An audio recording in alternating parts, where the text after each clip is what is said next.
off this season in a push for Western Conference playoff positioning. So I've got to ask, as the magic number is 53.5, will the Nuggets win more games or less than that?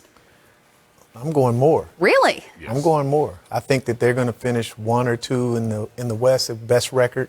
So I'm going more than that. I'm actually going to go above as well. And I just think, again, that the advantage they have is everything's in place, system, style, familiarity. But the best part is their best players are still getting better.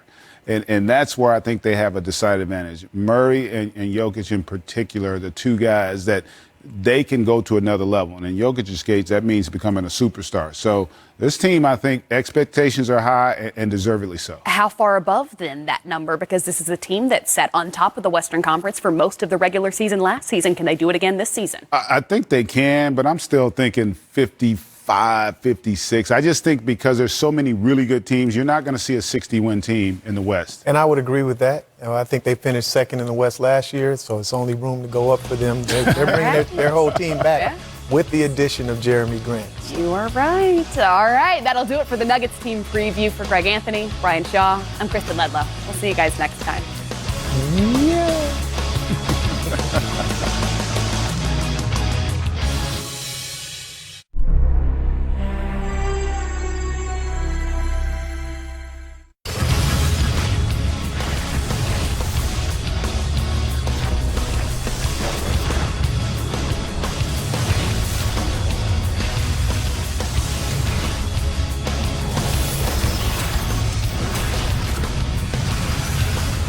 This is your Portland Trailblazers team preview. I'm Kristen Ledlow. But before we look ahead, let's look back on the season that was in Portland. In March, Yusuf Nurkic suffered a compound leg fracture, marking the end of his season, including the playoffs. In April, Damian Lillard waved goodbye, and the Oklahoma City Thunder were never the same, thanks to Dame's walk-off three in the first round of the Western Conference playoffs. In May, after beating the Denver Nuggets in 7 games in the Western Conference semifinals, the Blazers were swept by the Warriors in the conference finals. Here's the Blazers' dynamic backcourt on what it'll take to break through in the competitive Western Conference this season. The past few years for us, people didn't look at us as a real threat, but we went up against teams and this past season was a perfect example. We ended up being one of the Final Four teams, and on paper, you never would have guessed that. So I don't think it's one team. I think it's just the struggle of being in the West.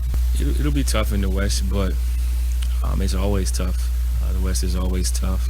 A lot of teams are good. A lot of teams are deep. Obviously, injuries will play a factor in what happens this year. That's always a factor as the playoffs get closer and closer. It's the team that's the healthiest has the best chance, and hopefully we can be one of those teams that's healthy. We'll all go through that learning phase. All the teams that have new pieces will go through a learning phase where they're figuring each other out, but it'll come down to health and who's available and how you execute. Underrated, right? At the very least, underappreciated. Take a look at Dame's rankings in these categories since 2013. He ranks second in the league in minutes played, fourth in both points and three-pointers made, and he's tied for sixth in games played. Will he be back in the MVP conversation this season? I'm joined now by our analysts, Greg Anthony, Brian Shaw. Guys, where does Dame sit among the very competitive position at the point guard across the league? I think he's, without a doubt, one of the 4 or 5 best point guards in the league. He's an incredible talent. And the point you made about him being I don't necessarily think that he's underrated, but I do think he's underappreciated. The guys know how good Dame Lillard is, and his record does speak for itself. He's a clutch performer. His teams tend to always exceed expectations. And that's really, he's just in a smaller market and maybe doesn't have the same type of aura about his game. But the impact on the floor is as good as any. And I thought last year in that matchup with Russell Westbrook, where they had some back and forth over the regular season, and he had the last laugh. I think that kind of validated for everybody. We all know how special he is as guys within the game, But I think from the fans' perspective now, outside of Portland, they're starting to understand just how special a talent Dame Lillard is. That's, though, what's difficult, because being in the Western Conference, if you consider him one of the 4 or 5 best point guards in the league, 3 or 4 of those other guys are in the conference, which means you're going to be looking at all-star snubs. You could potentially be in the MVP conversation and still not be one of the guards to represent the West when it comes all-star time. Shaw, do you see it that way? I do, but I think that, what's happened in the All-Star games as well is it's gone more positionless, and I think that's something that we'll see. Definitely the fact that they made it to the Western Conference Finals and he was the point guard on the team that made it to the finals over some of those other point guards that were, typically rated higher than he's rated, goes to show. Being a guy from Oakland, I see him work out in the summertime. And I know how hard he works and the time that he puts in. And I've seen him grow from his days at Weber State to Rookie of the Year to each year just incrementally getting better and better. And, so there's no mistake that his ascension is where it is right now because he does put in the work, and it's no accident. Well, the Blazers have the most money committed to 2 players on the same team in the NBA. Of course, before you gasp, looking at this, keep in mind these 2 are locked in for the longest. So first, what I want to know, guys, is if you see this investment as the right one long term. No doubt about it. Listen, they're already proven commodities. They have this, and this year starts it from this standpoint. It's the first year, and Dame talked about it, this is the first year where Portland comes into the regular season as a legitimate title contender.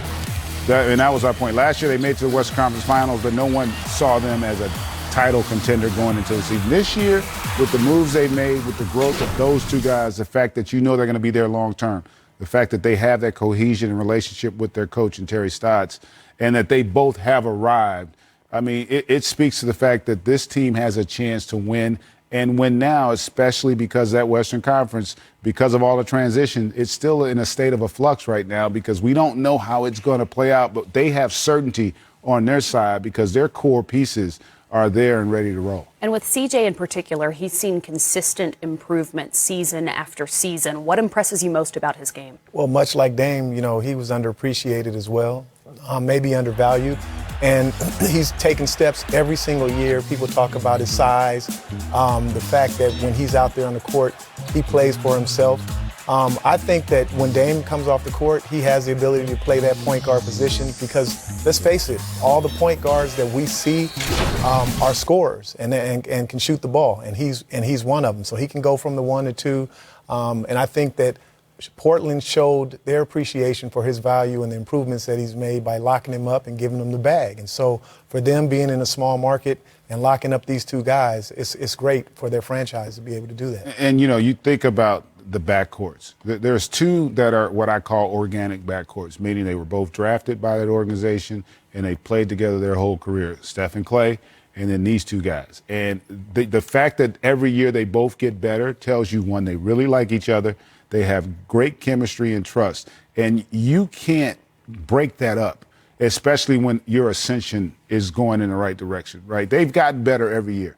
Coming off 53 wins last year, they're going to have a chance to be in the mix, I think, for a 1 seed this year with the moves that they've made.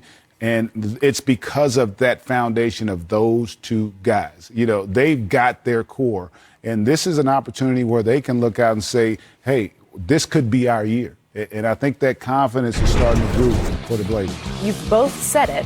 They've gotten better every year. They made it to the Western Conference Finals last year, and for the first time in a long time, the eventual champion in the NBA does not feel inevitable. It doesn't even feel predictable. Do you think that in this now wide open Western Conference, the Blazers could be the team that represents the West in the NBA Finals? I absolutely do, because they have that cohesiveness, the familiarity of playing with one another. And with all these other teams, they have guys that are coming to a new situation. So we don't know what to really expect and how long it's going to take them to gel.